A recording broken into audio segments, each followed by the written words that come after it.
Naweza kuketi.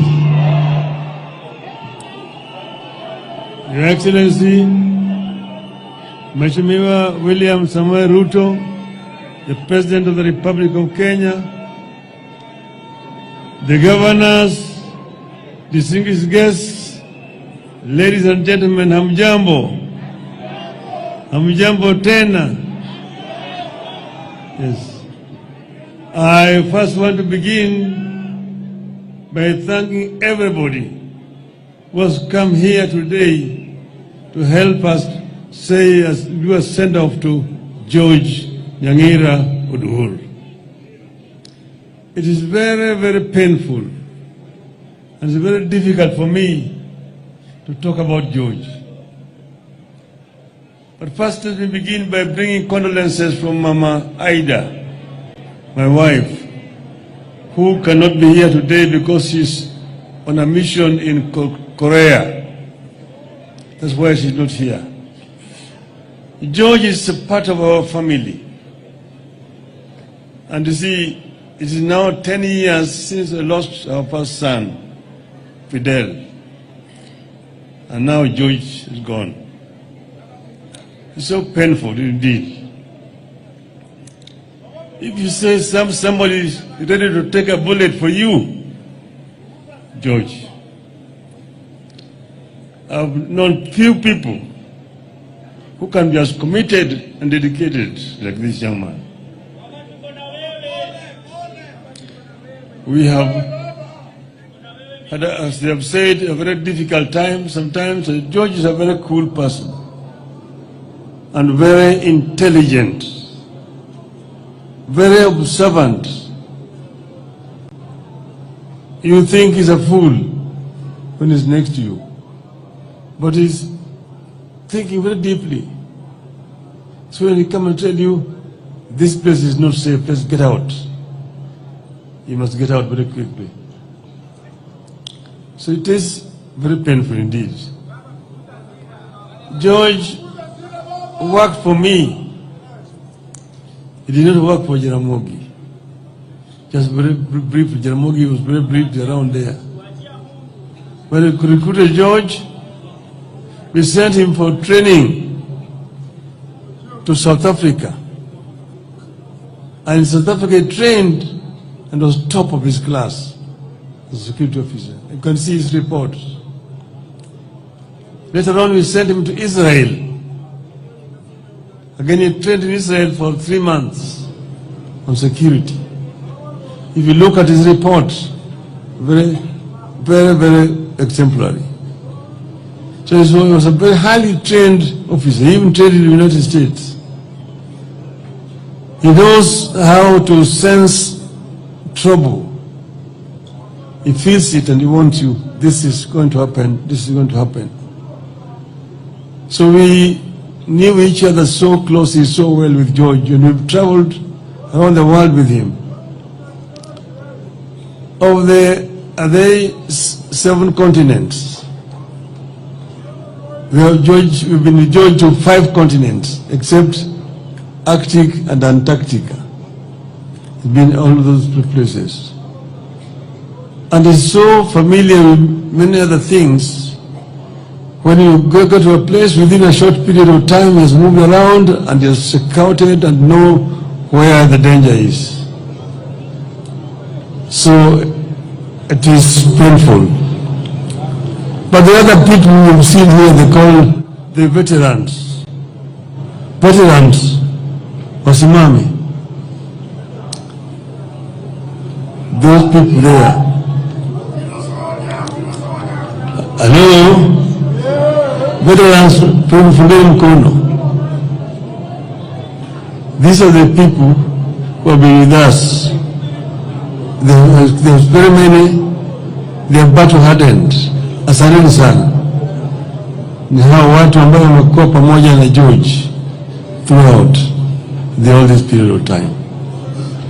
So we have lost a son in our family, and we are very sad indeed. Mama Carol here has kept George. She has looked after George very well. George was all the time very smartly dressed when he came to work.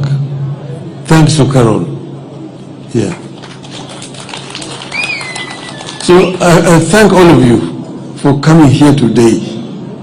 Now today is not my day to make a long speech. I don't want to make a speech.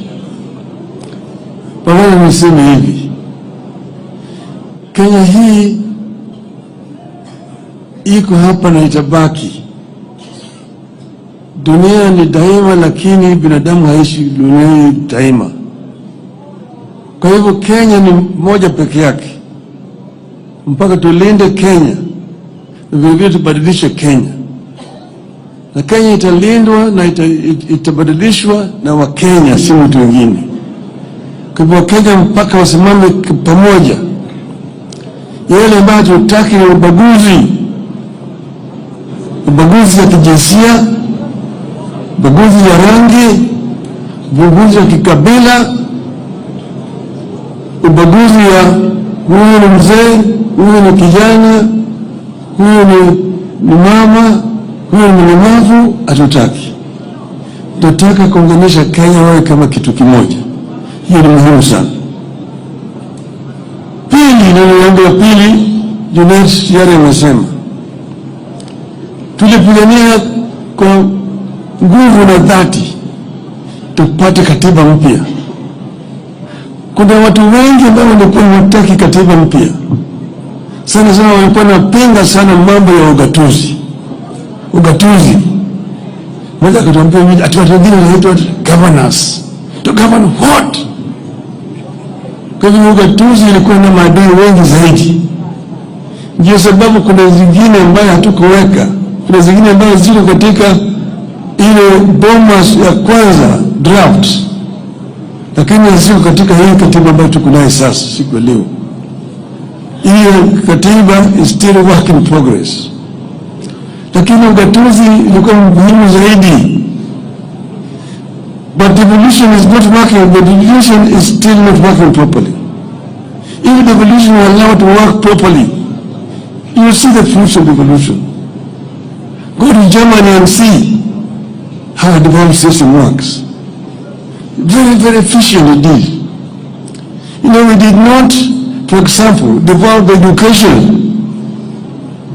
But in most of the devolved systems, education was devolved up to secondary school. The reason why we did not devolve devolution was because of NAT. NAT walipinga wakasema ati NAT za kufu kama devolution education is devolved. Tutamoja walimu kupinga hiyo katiba. That's why we did not devolve education. But even if it is not devolved, Mr. President, it can be delegated. Some people can be delegated. See, that's not there. If they oppose the devolution of education system. But even the other one, infrastructure. Your Excellency, I'm the one who was Minister for Roads and Public Works, came up and created these agencies, Kenya, Kura, and Kera. Because of the bureaucracy at that time, things were so centralized under the Minister of Education, and the Permanent Secretary is the accounting officer. Things were very inefficient and not working. So the World Bank, we worked together and created these agencies. But that was under a unitary system of government. With a devolved government, there's no need for Kura and Kera. Kura and Kera should be under the counties. It does not make any sense that somebody is sitting in Nairobi and has got roads in Mombasa town. Somebody is sitting in Nairobi and has got roads in Kisumu which cannot be touched by the government. Within Nairobi town itself, city itself, so many roads there are not under Nairobi county government.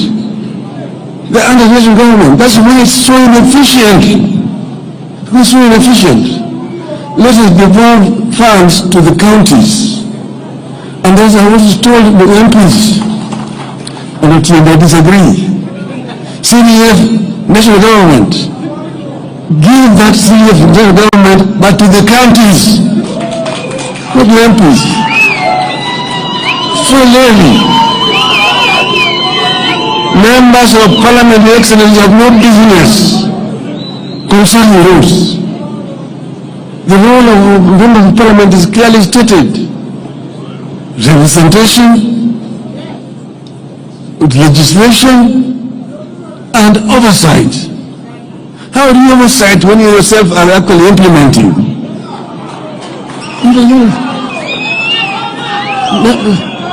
Those funds should go to the counties. And if the governor mess up with this, then we deal with the governors themselves. But they don't tie the hands of governors. And then MPs go and say, mimi ndio nimejenga barabara hii, pia nimejenga barabara hii, nimejenga shule hii, nimejenga hospitali hii, governor hajafanya chochote.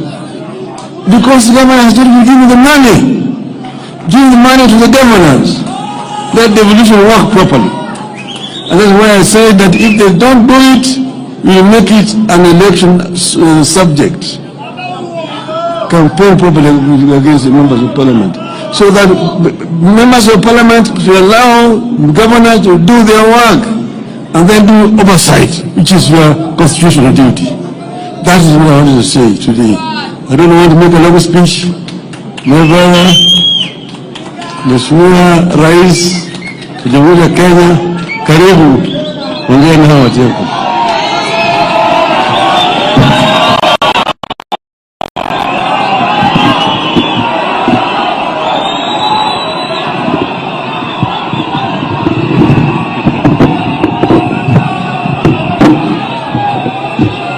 Aya, asanteni sana, tafadhali tuketi.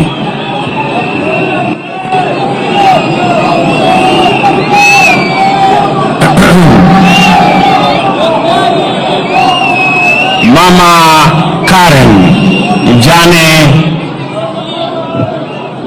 wa rafiki yetu